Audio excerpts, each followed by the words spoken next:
Hello friends.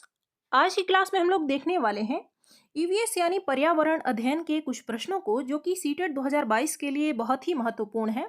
और आज हमने जो प्रश्न लिया है वे सभी प्रश्न 17 जनवरी 2022 को जो सीटेट का पेपर 1 हुआ था वहां से लिए गए हैं। देखिए, आपके पास अब बहुत कम समय बचा है और ऐसे में आप ज़्यादा से ज़्यादा प्रश्नों का अभ्यास करें, ये आपके लिए बहुत ही अच्छा होगा। तो चलिए शुरू करते हैं आज की क्लास को। देखिए, पहला प्रश्न है, राजमा चावल और छोले भटूरे किस राज्य के सामान्य लोगों का सर्वप्रिय भोजन है? ऑप्शन फर्स्ट है छत्तीसगढ़, सेकंड है गुजरात, थर्ड है पंजाब और फोर्थ है उत्तराखंड। तो इसका जो सही आंसर हो जाएगा वो है हमारा ऑप्शन थर्ड। राजमा चावल और छोला भटूरा जो है वो ज्यादा सर्वप्रिय भोजन है पंजाब का। ऑप्शन थर्ड इसलिए इसका सही आंसर होगा। दूसरा प्रश्न है, 26 जनवरी 2001 को भुज में भूकंप के झटके लगे थे।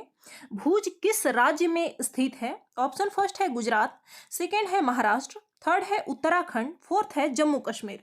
तो इसका जो सही आंसर हो जाएगा वो है हमारा ऑप्शन फर्स्ट। भुज जो है वो कहाँ स्थित है? गुजरात राज्य में स्थित है। अगला प्रश्न है, नीचे दिए गए किस राज्य के गांवों में अधिकांश घर मजबूत बांस के खंभों पर धरती से लगभग 3 से 3.5 मीटर ऊंचे बने पाए जाते हैं? इन घरों की छतें ढालू और फर्श की दीवारें लकड़ी की होती हैं। ऑप्शन फर्स्ट है आंध्र प्रदेश, सेकंड है असम, थर्ड है उड़ीसा और फोर्थ है केरल। तो हम लोग जानते हैं कि यह विशेषताएं जो है वो असम के घरों में पाई जाती हैं, क्योंकि यहाँ पर बारिश बहुत अधिक होती है, इसलिए ऐसे घर बनाए जाते हैं। अगला प्रश्न है, नई दिल्ली रेलवे स्टेशन और कानपुर रेलवे स्टेशन के बीच की दूरी 432 किलोमीटर है। कोई ट्रेन 16 दिसंबर 2021 को 21:45 बजे कानपुर से प्रस्थान करके नई दिल्ली रेलवे स्टेशन पर 17 दिसंबर 2021 को 5:45 बजे पहुंचती है। इस यात्रा में ट्रेन की औसत चाल है। यहाँ पर 4 ऑप्शन आपको दिए गए हैं, इसे हम लोग किस तरीके से निकालेंगे। देखिए, ट्रेन कब चली थी? 16 दिसंबर को 21:45 बजे, यानी रात के 9:45 पर ट्रेन चली थी और अगले दिन 17 दिसंबर को 5:45 बजे, यानी उस दिन अगली सुबह को वो ट्रेन पहुंच गई। तो इस 9:45 से लेकर 5:45 तक के बीच का जो समय हो गया वो हमारा लगभग 8 घंटे का हो गया। अब क्या है, हमारे पास दूरी है 432 किलोमीटर। तो हम लोग क्या करते हैं, चाल निकालने के लिए 8 से 432 में भाग दे देंगे, क्योंकि हमारा जो टाइमिंग कितना था 8 घंटा लगा और दूरी 432 है। 8 से जब आप लोग भाग देंगे तो हमारे पास 54 आएगा। अब क्या हो गया, यह हमारे पास किलोमीटर प्रति घंटा में समय आ गया, लेकिन यहाँ पर ऑप्शन क्या है, मीटर प्रति सेकेंड में दिया गया है। तो इसको निकालने के लिए हम लोग क्या करते हैं, 5/18 से इसे हम लोग गुना कर देते हैं। 18 से यह 3 बार में कट जाएगा और 3 से जब 5 में आप लोग गुना करेंगे तो हमारा आंसर आ जाएगा 15 मीटर प्रति सेकेंड, यानी ऑप्शन फोर्थ आपका सही हो जाएगा। प्रश्न संख्या 5 है, कक्षा 5 की पर्यावरण अध्ययन की एनसीईआरटी की पाठ्यपुस्तक में छपे गोलकोंडा के किले के मानचित्र में पैमाना इस प्रकार दिया गया है। पैमाना 1 सेंटीमीटर बराबर है 110 मीटर।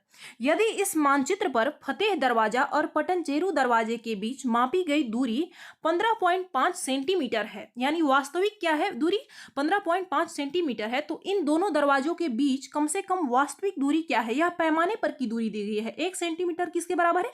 110 मीटर के बराबर। तो इसके लिए आप क्या करेंगे, इससे 110 से 15.5 में गुणा कर देंगे। सिंपली इसके लिए हम लोग क्या करते हैं, यहाँ से पॉइंट हटा देते हैं और यह 0 को भी हटा देते हैं। अब आपको 11 से 155 में ऐसे ही गुणा कर देना है। जब आप लोग गुणा करेंगे तो आपके पास आएगा 1705। अब यह जो हमारा ऑप्शन आ गया, यहाँ पर हमारे पास दिया गया है ऑप्शन किलोमीटर में। अब इसे हम लोग किलोमीटर में बदलने के लिए क्या करते हैं, इसे हम लोग 1000 से भाग देते हैं, यानी 1000 में कितना जीरो होता है? 3 जीरो होता है, और इसलिए 3 अंक के बाद हम लोग यहाँ पर दशमलव लगा देंगे, इसलिए ऑप्शन थर्ड हमारा सही आंसर हो जाएगा। अगला प्रश्न है, मुक्तापुर पोचमपल्ली जिले का एक गांव है। इस जिले के ज्यादातर परिवार बुनकर हैं और उनके द्वारा बुने गए कपड़ों को पोचमपल्ली कहते हैं। यह जिला किस राज्य का भाग है? ऑप्शन फर्स्ट है कर्नाटक, सेकंड है आंध्र प्रदेश, थर्ड है तेलंगाना और फोर्थ है तमिलनाडु। तो हम लोग जानते हैं कि यह जो पोचमपल्ली जिला है वो अभी वर्तमान में तेलंगाना का भाग है, इसलिए ऑप्शन थर्ड आपका सही आंसर हो जाएगा। अगला प्रश्न है, नीचे दिए गए किस एक शहर में केवल एक प्रकार खजूर के ही वृक्ष दिखाई देते हैं? ऑप्शन फर्स्ट है कांधार, सेकंड है कराची, थर्ड है बर्लिन और फोर्थ है अबू धाबी। तो इसका जो सही आंसर हो जाएगा वो है हमारा ऑप्शन फोर्थ, अबू धाबी में एक ही प्रकार के यानी केवल खजूर के ही वृक्ष दिखाई पड़ते हैं, ऐसा एनसीईआरटी के बुक में ईवीएस की पाठ्यपुस्तक में लिखा गया है। अगला प्रश्न है, भोपाल गांधीनगर के ठीक पूर्व में है तथा बेंगलुरु भोपाल के ठीक दक्षिण में है। बेंगलुरु के सापेक्ष गांधीनगर की दिशा है। चार ऑप्शन आपको सामने दिए गए हैं। देखिए, यह मैप पर आधारित प्रश्न है और इसके लिए आपको जो है वो भारत का जो राज्य है, कौन सा राज्य कहाँ स्थित है, इसकी जानकारी आपको होना चाहिए। लेकिन ऐसे प्रश्नों में अगर मान लीजिए आपको यह नहीं पता है कि भोपाल कहाँ स्थित है, गांधीनगर कहाँ स्थित है, तो ठीक जैसा प्रश्न में कहा गया है आप वैसा ही करके देखें, आपका आंसर इजिली निकल कर आ जाएगा।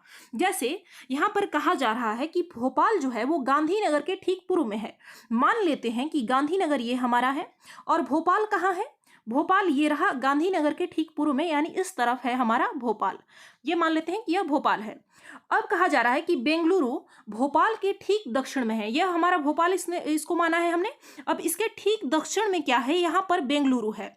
अब इसके सापेक्ष पूछा जा रहा है गांधीनगर की दिशा। अब इसका दिशा हम लोग याद करेंगे तो यह हो जाएगा हमारा उत्तर पश्चिम, जो कि ऑप्शन थर्ड में है, इसलिए ऑप्शन थर्ड इसका सही आंसर हो जाएगा। अगर कभी आपको यह याद ना हो कि कौन सा राज्य किस दिशा में है तो आप लोग इस प्रश्न को भी पढ़कर ऐसे सॉल्व कर सकते हैं। अगला प्रश्न है, पीतल के विषय में निम्नलिखित में से सही कथन चुनिए। ऑप्शन फर्स्ट है यह एक तत्व है, सेकंड है यह एक यौगिक है, थर्ड है यह कॉपर और जस्ता का मिश्र धातु है, और फोर्थ है यह कॉपर और टीन का समांगी मिश्रण है। तो देखिए, इसका जो सही आंसर हो जाएगा वो है हमारा ऑप्शन थर्ड। यह जो है वो कॉपर और जस्ता का मिश्र धातु है, इसलिए ऑप्शन थर्ड हमारा सही आंसर होगा। प्रश्न संख्या 10 है, हमारे देश में एक ऐसा राज्य है जहां के लोग नारियल और टैपियोका को अपने घर के आंगन में उगाते हैं और इन दोनों का उपयोग करके अपना स्वादिष्ट भोजन तैयार करते हैं। यह राज्य है, ऑप्शन फर्स्ट है कर्नाटक, सेकंड है केरल, थर्ड है तमिलनाडु और फोर्थ है तेलंगाना। यह प्रश्न कई बार पूछा जा चुका है। इसका जो सही आंसर हो जाएगा वो है हमारा ऑप्शन सेकंड केरल। अगला प्रश्न है, चांगपा आदिवासी लोग हैं जो पर्वतों पर रहते हैं। ये बड़े तिकोनी आकृति के टेंटों का उपयोग रहने के लिए करते हैं जो उन्हें अत्यधिक ठंड से बचाते हैं। इन टेंटों का डिजाइन है, ऑप्शन फर्स्ट है 1000 वर्ष से भी पुराना, सेकंड है लगभग 800 वर्ष पुराना, थर्ड है लगभग 100 वर्ष पुराना और फोर्थ है अत्यंत आधुनिक। तो इसका जो सही आंसर हो जाएगा वो है हमारा ऑप्शन फर्स्ट। यह जो टेंट होता है, ये इनका बनाने का जो डिजाइन है वो 1000 वर्ष से भी पुराना है, तो इसलिए ऑप्शन फर्स्ट हमारा सही हो जाएगा। अगला प्रश्न है, हमारे देश में राज्यों की संख्या है, ऑप्शन फर्स्ट है 30, सेकंड है 28, थर्ड है 27 और फोर्थ है 26। तो इसका जो सही आंसर हो जाएगा वो है हमारा ऑप्शन सेकंड 28, इसका सही आंसर होगा। देखिए, ईवीएस में जो भी प्रश्न एनसीईआरटी से लिए गए थे वे सभी प्रश्नों का स्तर जो था वो सामान्य था, लेकिन इसमें जो पैडागोजी के प्रश्न पूछे गए थे उनका स्तर काफी अच्छा खासा था, जैसा कि हम लोग पिछले कई दिनों से देख रहे हैं। अगला प्रश्न है, नीचे दिए गए उन 3 राज्यों के एक समूह को चुनिए जिसके सभी राज्यों के समुद्र तट बंगाल की खाड़ी पर हैं। ऑप्शन फर्स्ट है ओडिशा, आंध्र प्रदेश और तमिलनाडु, सेकंड है पश्चिम बंगाल, तमिलनाडु और केरल, थर्ड है महाराष्ट्र, आंध्र प्रदेश और तेलंगाना और फोर्थ है केरल, कर्नाटक और तेलंगाना। देखिए, यह प्रश्न भी लगभग हर बार पूछा जाता है, हर एक शिफ्ट में पूछा गया है। कभी आपसे ये पूछ लेगा कि कौन सा राज्य बंगाल की खाड़ी के तट पर है, कौन सा राज्य अरब सागर के तट पर है, लेकिन एक पूछना ही पूछना है। तो इसका जो सही आंसर हो जाएगा वो है हमारा ऑप्शन फर्स्ट, ओडिशा, आंध्र प्रदेश और तमिलनाडु जो है वो बंगाल की खाड़ी के किनारे स्थित है। अगला प्रश्न है, चेराओ कहाँ का लोक नृत्य है? ऑप्शन फर्स्ट है ओडिशा, सेकंड है असम, थर्ड है छत्तीसगढ़ और फोर्थ है मिजोरम। तो इसका जो सही आंसर हो जाएगा वो है हमारा ऑप्शन फोर्थ, चेराओ जो है वो मिजोरम का लोक नृत्य है। प्रश्न संख्या 15 है, हमारे देश में एक ऐसा क्षेत्र है जो ऊंचा, सूखा और समतल है और उसे ठंडे रेगिस्तान के नाम से जाना जाता है। यहाँ बर्फ से ढके पर्वत और सूखे सपाट मैदान है।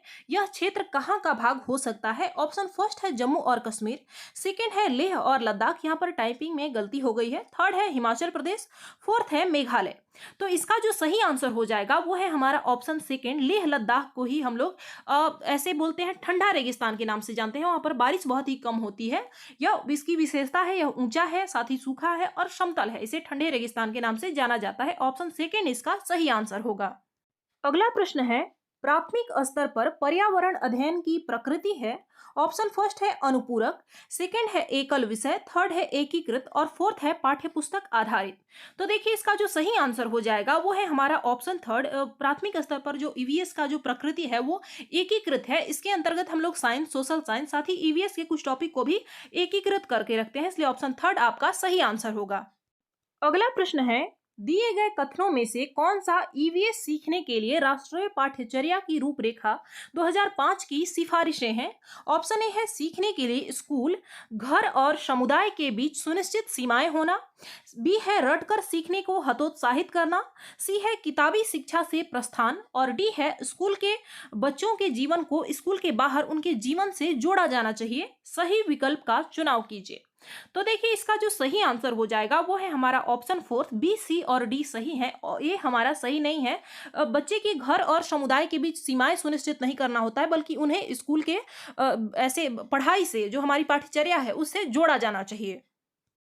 अगला प्रश्न है, प्राथमिक स्तर पर पर्यावरण अध्ययन का उद्देश्य निम्नलिखित में से कौन सा हो सकता है? ऑप्शन ए है विशेष रूप से प्राकृतिक पर्यावरण के संबंध में बच्चे की जिज्ञासा और रचनात्मकता का पोषण करना, बी है पर्यावरण के मुद्दों के बारे में जागरूकता विकसित करना, सी है अपनों को खोजपूर्ण और व्यवहारिक गतिविधियों में शामिल करना और डी है बच्चों को ज्ञान के एक निश्चित निकाय के प्राप्तिकर्ता के रूप में देखना।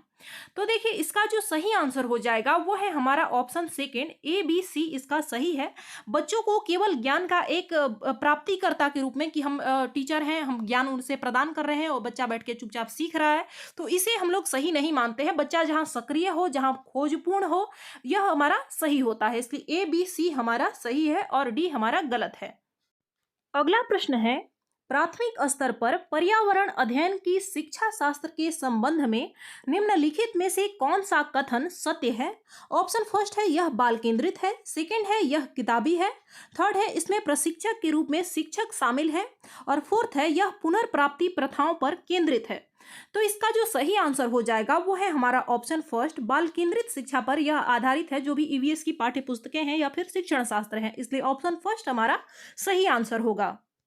प्रश्न संख्या 20 है, प्राथमिक स्तर पर ईवीएस की सीखने सिखाने की प्रक्रिया शिक्षकों के लिए चुनौतीपूर्ण है। ऑप्शन फर्स्ट है बच्चों के लिए रचनात्मकता और पहल करने के लिए, सेकंड है बच्चों द्वारा रटकर सीखने के लिए, थर्ड है अवधारणाओं का वर्णन करने के लिए और फोर्थ है ईवीएस पाठ्यपुस्तकों को सीखने के एकमात्र संसाधन के रूप में उपयोग करने के लिए। तो हम लोग ऐसा नहीं कह सकते कि केवल जो बुक है, पाठ्यपुस्तक है, वही सीखने के लिए एकमात्र संसाधन है और केवल हम लोग ज्ञान का वर्णन करना है, केवल विषय वस्तु का वर्णन करना है, तो यह भी सही नहीं होता है। रटना कभी से भी सही नहीं होता है, बच्चे को आपको याद नहीं करवाना है, इसलिए ऑप्शन फर्स्ट हमारा सही होगा। बच्चों के लिए रचनात्मकता और पहल करना मतलब बच्चा जो है वो प्रश्न पूछे, ज्यादा से ज्यादा वो जिज्ञासु हो, तो ये हमारे लिए चुनौती होता है शिक्षकों के लिए, इसलिए ऑप्शन फर्स्ट हमारा सही आंसर होगा। अगला प्रश्न है, निम्नलिखित में से कौन ईवीएस सीखने की अधिकतम सुविधा प्रदान कर सकता है? ऑप्शन फर्स्ट है संदर्भ पुस्तकें, सेकंड है कहानियां और आख्यान, थर्ड है पाठ्यपुस्तक परीक्षा और फोर्थ है विवरण। तो देखिए इसका जो सही आंसर हो जाएगा वो है हमारा ऑप्शन सेकंड, कहानियां और आख्यान अधिकतम सुविधा प्रदान करती है ईवीएस को सीखने में। बच्चा जब कर्णम मल्लेश्वरी का कहानी सुनता है, फिर वो सुनीता विलियम्स को सुनता है, तो वो ज्यादा प्रेरित होता है, ज्यादा वो मजे से सीखता है, अच्छे से सीखता है। केवल पाठ्यपुस्तक परीक्षा, विवरण या फिर केवल संदर्भ पुस्तकें जो रेफरेंस बुक होते हैं उसे हम लोग सही नहीं मान सकते, इसलिए ऑप्शन सेकंड हमारा सही आंसर होगा। अगला प्रश्न है, निम्न में से कौन प्राथमिक स्तर पर पर्यावरण अध्ययन के पाठ्यक्रम का विषय है? ऑप्शन फर्स्ट है परिवार और दोस्त, सेकंड है परिवहन के साधन, थर्ड है जल संरक्षण और फोर्थ है हमारा स्वभाव। तो देखिए इसका जो सही आंसर हो जाएगा वो है हमारा ऑप्शन फर्स्ट, परिवार और दोस्त, यानी परिवार और मित्र जो है वो पर्यावरण यानी ईवीएस का एक थीम्स है। जो ईवीएस का पाठ्यक्रम है वो थीम्स पर बेस्ड है, इसलिए इसका जो सही आंसर हो जाएगा वो है हमारा ऑप्शन फर्स्ट। अगला प्रश्न है, ईवीएस सीखने में क्रियाकलापों को करके सीखने का अनुभव प्रदान करने के लिए आयोजित किया जाता है। ऑप्शन ए है साइकोमोटर कौशल विकसित करने के लिए, बी है जोड़ तोड़ कौशल विकसित करने के लिए, सी है करके सीखने के लिए और डी है याद रखने की क्षमता विकसित करने के लिए। और इसमें से हमें सही विकल्प का चुनाव करना है। तो देखिए, कभी से भी याद करना रटना हमारे लिए सही नहीं होता है, बच्चे के लिए भी सही नहीं होता है। करके सीखना यानी जब बच्चा खुद से करके सीखता है। जोड़ तोड़ कौशल का मतलब है कि बच्चा जब अपनी हाथ से एक्टिविटी कर रहा है तो वो उसके लिए अच्छा होता है। साथ ही साइकोमोटर कौशल जो उसके शरीर के साथ साथ जो मानसिक क्रियाएं भी वो कर रहा है तो वो उसके लिए सही होता है। इसलिए ऑप्शन ए, बी और सी हमारा सही है, जो कि ऑप्शन फर्स्ट में दिया गया है, इसलिए ये ऑप्शन हमारा सही आंसर होगा। अगला प्रश्न है, बच्चों को ईवीएस की सार्थक सीख दी जा सकती है यदि ऑप्शन ए है गतिविधियां आयोजित की जाती हैं, बी है गतिविधियों के बाद चर्चा आयोजित की जाती है, सी है शिक्षक द्वारा बच्चे के स्थानीय संदर्भों के अनुसार गतिविधियां संचालित की जाती हैं और डी है बच्चों द्वारा डिजाइन किए गए समूह कार्यों को शिक्षक द्वारा बढ़ावा दिया जाता है। सही विकल्प का चुनाव कीजिए। तो देखिए, इसका जो सही आंसर हो जाएगा वो है हमारा ऑप्शन सेकंड, बी सी और डी जो है वो सही है। ऐसा नहीं है कि ए गलत है। अगर ऑप्शन में ए बी सी डी चारों ही दिया होता तो वह भी सही होता, लेकिन गतिविधि केवल आयोजित करने को हम यहाँ पर ज्यादा सही नहीं मान रहे हैं। चर्चा जो होता है इसमें बच्चा सक्रिय रहता है, साथ ही जो बच्चे का स्थानीय परिवेश होता है उसके अनुसार गतिविधि कराना और भी ज्यादा महत्वपूर्ण है। बच्चे के द्वारा डिजाइन किए गए जो भी समूह कार्य होते हैं, जो भी ग्रुप एक्टिविटी होती है, उसको शिक्षक द्वारा बढ़ावा दिया जाना यह भी सही है, इसलिए ऑप्शन सेकंड हमारा सही आंसर होगा। अगला प्रश्न है, पौधे विषय के मुद्दे बच्चों के लिए सार्थक हो सकते हैं यदि ऑप्शन फर्स्ट है बच्चों को थीम आधारित वर्कशीट दी जाए, सेकंड है क्षेत्र भ्रमण मुद्दों के इर्द गिर्द आयोजित किया जाए, थर्ड है शिक्षकों द्वारा प्रदर्शन दिए जाते हैं और फोर्थ है आमंत्रित व्याख्यानों के बाद सामूहिक कार्य का आयोजन किया जाता है। तो ज्यादातर शिक्षकों द्वारा प्रदर्शन या फिर व्याख्यान को हम लोग सही नहीं मानते हैं। जहां बच्चा ज्यादा एक्टिव होता है उसे हम लोग वरीयता देते हैं, इसलिए ऑप्शन सेकंड हमारा सही हो जाएगा। क्षेत्र भ्रमण के माध्यम से जो हमारा टॉपिक है पौधे विषय है, इसके माध्यम से हम बच्चों को अधिक अच्छे से सिखा सकते हैं, इसलिए ऑप्शन सेकंड इसका सही आंसर होगा। अगला प्रश्न है, ईवीएस पाठ्यपुस्तकों के अलावा निम्नलिखित में से कौन ईवीएस सीखने के लिए अधिकतम उपयोगी संसाधन हो सकता है? ऑप्शन ए है समाचार पत्र, बी है सर्वेक्षण, सी है ट्विटर और डी है समुदाय के सदस्य। तो देखिए, इसका जो सही आंसर हो जाएगा वो है हमारा ऑप्शन फर्स्ट, ए बी और डी जो है हमारा वो सही हो जाएगा। ट्विटर को हम ज्यादा महत्वपूर्ण नहीं मान सकते, इसलिए ए बी डी इसका सही आंसर होगा। अगला प्रश्न है, भोजन थीम से संबंधित सामाजिक सांस्कृतिक मुद्दों को प्रभावी ढंग से सीखा जा सकता है। ऑप्शन ए है समुदाय के सदस्यों के माध्यम से, बी है यदि सर्वेक्षण किया जाता है, सी है क्षेत्र भ्रमण के माध्यम से और डी है यदि नारे बच्चों द्वारा तैयार किए जाते हैं। सही विकल्प का चुनाव करना है। तो देखिए, इसका जो सही आंसर हो जाएगा वो है हमारा ऑप्शन ए। ऑप्शन फर्स्ट जो है इसमें ए बी सी जो है वो हमारा तीनों ही सही है। इसके माध्यम से हम लोग सामाजिक सांस्कृतिक मुद्दे, फिर चाहे वो जो कुछ भी हो, चाहे लिंग भेद की हो, रूढ़िवादी विचारधारा हो, ये सभी जो भी विषय हैं इसके माध्यम से हम लोग क्षेत्र भ्रमण के माध्यम से कर सकते हैं, सर्वे के माध्यम से कर सकते हैं, समुदाय के सदस्यों के माध्यम से कर सकते हैं। लेकिन नारों के द्वारा कि बच्चे नारे तैयार कर रहे हैं, बैठ के स्लोगन तैयार कर रहे हैं, इसके द्वारा नहीं हो सकता है, इसलिए ऑप्शन फर्स्ट हमारा सही आंसर हो जाएगा। अगला प्रश्न है, ईवीएस सीखने के लिए समूह कार्यों को बढ़ावा दिया जाता है, सबसे उपयुक्त कारण है। ऑप्शन ए है वे सहपाठी अधिगम को बढ़ावा देते हैं, बी है वे बच्चों के बीच सामाजिक संपर्क में सुधार करते हैं, सी है बच्चों के बीच सहयोग को बढ़ावा देते हैं और डी है वे ईवीएस सीखने के लिए एकमात्र प्रभावी रणनीति है। तो देखिए, इसका जो सही आंसर हो जाएगा वो है हमारा ऑप्शन फर्स्ट, ए बी और सी इसका सही कथन है। ऑप्शन डी हमारा गलत है, क्योंकि एकमात्र रणनीति इसी को हम नहीं बोल सकते हैं। एकमात्र जो होता है हमारा नेगेटिव होता है। अब नेगेटिव क्यों होता है? जब भी आप एकमात्र बोलते हैं तो इसका मतलब क्या होता है कि आप वहीं पर स्थिर हो गए, आप अन्य विकल्प की तलाश नहीं करेंगे, इसलिए एकमात्र केवल जहां भी दिखे वो ऑप्शन हमारा ज्यादातर गलत होता है, इसलिए ऑप्शन फर्स्ट हमारा सही होगा। अगला प्रश्न है, आकलन में स्व आकलन है। ऑप्शन फर्स्ट है सीखने के लिए आकलन, सेकंड है सीखने का आकलन, थर्ड है सीखने के रूप में आकलन और फोर्थ है सीखने के माध्यम से मूल्यांकन। तो देखिए, इसका जो सही आंसर हो जाएगा, स्व आकलन को हम लोग कहाँ रखते हैं? अब सीखने के रूप में आकलन के लिए, इसलिए ऑप्शन थर्ड हमारा सही हो जाएगा। अगला और अंतिम प्रश्न है, शिक्षक की डायरी में दर्ज जानकारी का उपयोग शिक्षक द्वारा किया जाता है। ऑप्शन फर्स्ट है शिक्षण अधिगम रणनीतियों की समीक्षा और संशोधन के लिए। सेकंड है बच्चे के सीखने की प्रगति रिपोर्ट विकसित करने के लिए। थर्ड है बच्चे के सीखने के लिए साक्ष्य दर्ज करने के लिए। और फोर्थ है स्कूल का रिकॉर्ड रखने के लिए। तो देखिए डायरी में जो भी जानकारी होती है उसका उपयोग शिक्षक क्यों करता है कि जो शिक्षण अधिगम है उसमें रणनीति जो भी स्ट्रेटजी है उसको वो कितना सफल हुआ या फिर उसमें क्या परिवर्तन की अपेक्षा है उसे बदलने के लिए उसमें परिवर्तन करने के लिए संशोधन करने के लिए उसका उपयोग किया जाता है। इसलिए ऑप्शन फर्स्ट हमारा सही हो जाएगा। तो फ्रेंड्स ये थे आपके 30 प्रश्न जो कि 17 जनवरी को पूछे गए थे ईवीएस में, और इनमें से आपने कितने सही किए आप हमें कमेंट करके बताएं। साथ ही देखिए एक और महत्वपूर्ण बात है, अगर आप चाहे सोशल साइंस से हो या फिर साइंस से हो, अगर आप पेपर 2 की तैयारी अच्छे से नहीं कर पाए हैं तो इसके लिए मैं एक खास टिप्स देती हूँ।